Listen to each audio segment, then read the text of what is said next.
अमरावती शहरातील शासकीय विदर्भ महाविद्यालय परिसरात गेल्या 4 महिन्यांपासून बिबट दिसून आल्याने नागरिकात भीतीचे वातावरण अद्याप संपले नाही।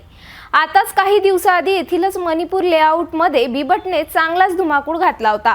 येथे वन विभागाने लावलेले ट्रॅप कॅमेऱ्यात बिबट दिसून न आल्याने बिबट जंगलात निघून गेल्याचे वन विभाग अधिकाऱ्यांनी सांगितले।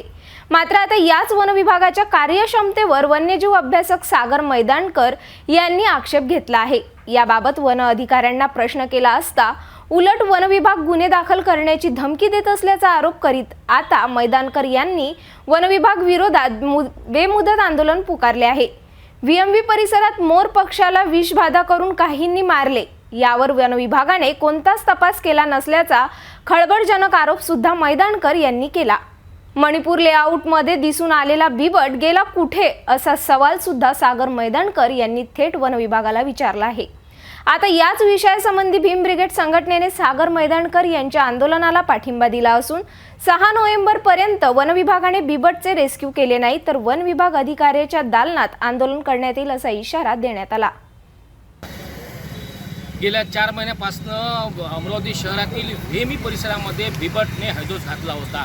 आता 9 दिवसापूर्वी सुद्धा मणिपूर लेआउटमध्ये बिबटचा हैदोस पाहून तेथील नागरिक अनेक ठिकाणी भीतीचं वातावरण सुद्धा निर्माण झालं होतं। या प्रकरणामध्ये आता पुन्हा वन्यजीव प्रेमी सागर मैदानकर हे वन विभागाच्या विरोधात या ठिकाणी बेमुदत आंदोलनात उतरलेले आहे। ते कारण काय, बिबटला अद्यापर्यंत वन विभागाने जेरबंद का केले नाही, हा सुद्धा आता पूर्ण माहिती या ठिकाणी देण्याकरिता आपण जोडलेला आहे।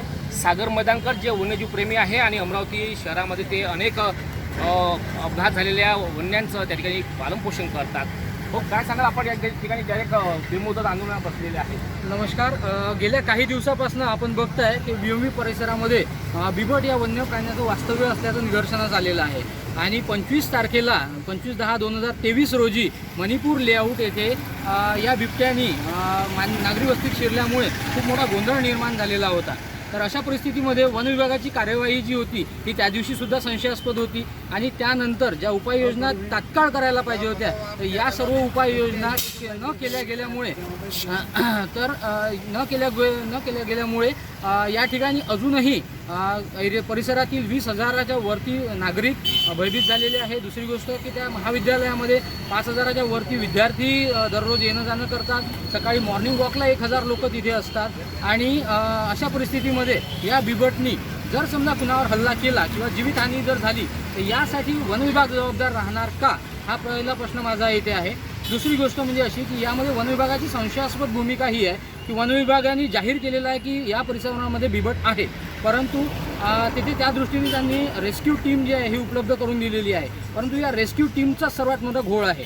तो घोळ असा की या रेस्क्यू टीममध्ये त्यांनी 2 केवळ वनपाल परमनंट याच्यावरती आहेत, बाकी सर्व त्यांनी कंत्राटी कर्मचारी या ठिकाणी भरलेले आहेत जे अशासकीय संस्थांचे सदस्य आहेत।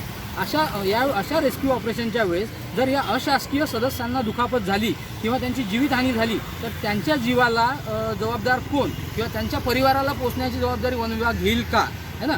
तर ही एक दुसरी भूमिका आहे। गेल्या 4 महिन्यापासून त्याही कर्मचाऱ्यांचे या लोकांनी पेमेंट दिलेले नाही आहे अशी खंत त्यांच्यातीलच काही कर्मचाऱ्यांनी माझ्याजवळ बोलून दाखवली।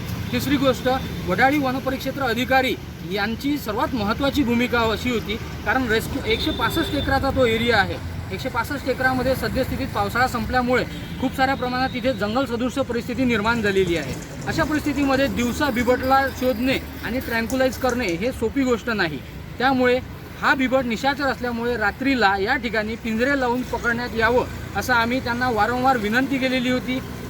तर वनपरिक्षेत्र अधिकारी यांची मुजोरपणाची या ठिकाणी आपल्याला प्रतीती आली की त्यांनी सांगितलं की वरिष्ठांच्या आदेशानुसार किंवा याच्यानुसार आम्ही कुठली गोष्ट करणार नाही। तर मला सांगा की बिबट या त्या भागामध्ये पॉयझनिंग मोर आहेत किंवा बऱ्याचशा ठिकाणी आम्हाला बऱ्याचशा घटना अशा आढळून आल्या की तिथे पॉयझनिंगचे बरेचसे प्रकार होतात। तर अशा वेळी जर एखादं पॉयझन टाकून हा बिबट मारला तर किंवा उचलून घेऊन गेले मारून तर कोणाला माहीत पडणार आहे, कारण 165 एकरामध्ये तुम्ही शोधू शकत नाही आहे। आणि या ठिकाणी पिंजरे लावासाठी आम्ही त्यांना जेव्हा जबरदस्ती केली त्यावेळी त्यांनी माझ्यावर खोटे गुन्हे दाखल करण्याची सुद्धा प्रयत्न केलेले आहे पोलिसांमार्फत। दुसरी गोष्ट अशी की यामध्ये त्यांचे कर्मचाऱ्यांची समोर दिवाळी असल्यामुळे आणि ड्युट्या लागल्यामुळे वास्तविक म्हणजे हे आहे की त्यांचा रोष माझ्यावरती राहणारच आहे।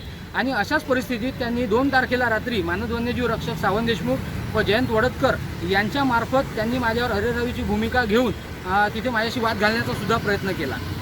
तर एकूणच जर परिस्थिती पाहिली तर ही संशयास्पद परिस्थिती आहे। वन विभाग एकीकडे म्हणतोय की या ठिकाणी बिबट आहे, पण दोन्ही टीम मिळून त्या बिबटला पकडू शकत नाही आहे। दुसरी गोष्ट अशी म्हणता येते की हा बिबट इथून निघून गेला, जर निघून गेला तर तो कुठे निघून गेला याचा शोध वन विभागाने घ्यावा आणि ते जाहीर करावं, जेणेकरून या परिसरातील नागरिक भयमुक्त होतील। तिसरी गोष्ट अशी आहे की जर त्या मादी बिबट असल्यामुळे तो गरोदर असलेला किंवा पिल्लं असण्याचे कारण वन विभाग पुढे करत आहे। जर असं आहे तर माझ्यापेक्षा जे तज्ज्ञ लोक असतील, अमरावती वन विभाग तर नाही पण बाहेरच्या काही लोकांना बोलवून तर तुम्ही त्याची शहानिशा करून घ्यावी किंवा या ठिकाणी तो बिबट जर खरंच गरोदर असेल तर PCCF महेश गुप्ता यांच्या निदर्शनात त्यांनी या पुढची कारवाई करावी। तर यापैकी कुठलीही गोष्ट वन विभाग करत नसल्यामुळे आणि अशासकीय सदस्य हे त्यांना सल्ले देण्याचं किंवा हे जे काम करताय तर 2-4 ज्या संस्था आहे तर यांना जर सोडलं तर बाकी लोकांना यांनी वेठीस धरण्यास सुरुवात केलेली आहे। लोकमतला 1 तारखेला त्यांनी अशी बातमीसुद्धा प्रकाशित केलेली आहे की स्वयंभू संस्थांचा हैदोस है ना। तर आम्ही त्यांना मदत करण्याचा प्रयत्न करतोय। आम्ही त्यांच्या कारवाईमध्ये किंवा त्यांच्या अधिकारी व कर्मचाऱ्यांना त्रास देण्याचा आमचा कुठलाही उद्देश नाही। तरी अशा ह्या सर्व प्रकरणांमुळे मला माझी शेवटची पायरी घ्यावी लागली की मला आंदोलनाला उतरावं लागलं आणि आताही जर या अधिकाऱ्यांनी अशीच मुजोरी सुरू ठेवली तर उद्या संपूर्ण नग्न होऊन मी इथनं पायदळ नागपूर PCCF महेश गुप्ता आणि सुधीर मुनगंटीवार यांना भेटण्यासाठी जाईल। अशा परिस्थिती माझ्यावर खोटे गुन्हे दाखल झाल्यास किंवा माझ्या जीवाचं काही झाल्यास सर्वस्वी वन विभाग जबाबदार राहील याची नोंद घ्यावी। धन्यवाद। एक प्रश्न आहे की आपण मोरांचं पॉयझनिंगचा विषय घेतला, हो ते व्हीमी पॉयझनिंगचं काही प्रमाण घटना घडली होती का असं आपण म्हणतो? हो, अशा घटना घडल्या होत्या। ज्यावेळी जलप्राधिकरणचं काम सुरू होतं त्यावेळी तिथे मजूर होते मेळघाटमधले आणि ह्या मजुरांनी आमच्या समक्ष जाळे लावलेले तिथे आम्हाला 2-3 आढळून आले। त्यानंतर एकदा पॉयझनिंग करून मोर मारून विकल्याचे सुद्धा आम्ही वन विभागाला कळवले होते, परंतु त्यावेळेसच्या वनपरिक्षेत्र अधिकाऱ्यांनी कुठलीही कारवाई त्याच्यामध्ये केलेली नव्हती। गरीब आहे म्हणून हे लोक सोडून देतात।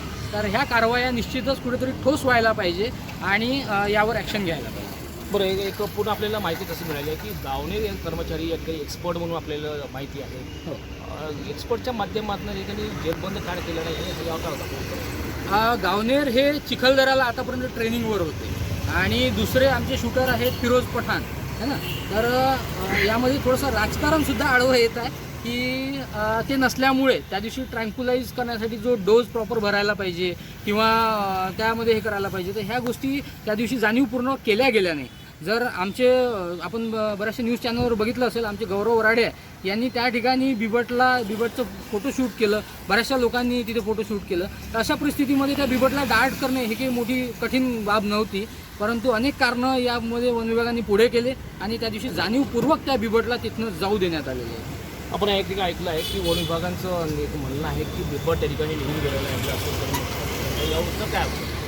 असं जर असेल, जर हा बिबट त्या परिसरातून निघून गेला असेल तर तो कुठे निघून गेला, कारण चारही बाजूनी मानवी वस्ती आहे। जर आपण गुगल मॅपवरती VMV परिसर किंवा शासकीय अभियांत्रिकी परिसर बघितला तर 165 एकर VMV आहे आणि 185 एकर अभियांत्रिकी कॉलेज आहे। तर हे 2 एरिया जे आहे हे यांच्या वनक्षेत्रापेक्षा फार कमी आहे। तर या 500 एकरामध्ये बिबटला शोधणे हे काही मोठी गोष्ट नाही आहे। तर यांनी सर्च ऑपरेशन करून या बिबटला शोधावं, यांच्याकडे ट्रॅप कॅमेरा सिस्टीम पण असते। नक्कीच या ठिकाणी अमरावती शहरामध्ये व्हेमी परिसरामध्ये गेल्या अनेक महिन्यापासून बिबटचा मुक्त संचार होणे ही खळबळजनक बातमी समोर आलेली आहे आणि आपण सुद्धा शेड्यूलच्या माध्यमातून त्या ठिकाणी संपूर्ण परिसरातील आढावा सुद्धा घेतला आहे। वन विभागाचं म्हणणं आहे की ट्रॅप कॅमेरा लावले, अद्यापर्यंत ट्रॅप कॅमेऱ्यामध्ये बिबट दिसून आला नसल्याने बिबट निघून गेला असेल याची माहिती मिळाली आहे। मात्र बिबट कुठे गेला, जेरबंद झाला का नाही, वन विभागाच्या या सुरक्षा व्यवस्थावर सागर मैदानकर जे वन्यजीव प्रेमी आहेत त्यांनी या ठिकाणी आक्षेप नोंदवलेला आहे। अनेक खळबळजनक या ठिकाणी माहिती या ठिकाणी स्पष्ट केलेली आहे। बेमुदत आंदोलनात ते सुद्धा बसलेले आहे।